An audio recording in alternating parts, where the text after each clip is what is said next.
আর আমরা এটা ছোট্ট নির্বাচনী এলাকা, ইউনিয়ন পরিষদের চেয়ারম্যান, আমরা মেম্বার, আমরা জনপ্রতিনিধি, আমরা রাজার মতো যেন আচরণ না করি। আমাদেরকে কবরে যেতে হবে, এটা মনে রাখতে হবে। আর ক্ষমতা কিন্তু সারা জীবন থাকবে না, হয় আপনার চেয়ারম্যানশিপ যাবে, এমপিশিপ যাবে, অথবা আপনি কবরে যাবেন। এই কথাটা আমাদের সবাই মনে রাখতে হবে। আমরা জনগণের কাঠগড়ায় না দাঁড়ালেও আল্লাহর কাঠগড়ায় দাঁড়াতে হবে। এই বন্যা আসছে, আমরা যদি আমাদের দায়িত্ব পালন না করি, এটার কিন্তু জবাবদিহিতা আমাদের করতে হবে। তো আপনারা যারা চেয়ারম্যান সাহেব, মেম্বার সাহেব বা বাকি যারা জনপ্রতিনিধি আছেন, সকলকেই বলবো যে সম্মিলিতভাবে মাননীয় প্রধানমন্ত্রীর যে দিক নির্দেশনা, যে একজন মানুষের যেন কষ্ট না হয়।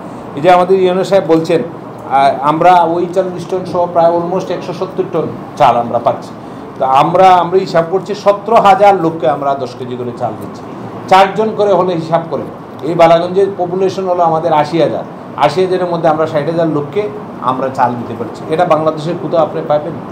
কোথাও পাবেন। আমি তো চ্যালেঞ্জ করে বলতে পারি, এখানে আসার পথে অনেক লোকজন এখানে বসা, প্রত্যেকেই স্বীকার করেছে কিন্তু চাল পেয়েছে।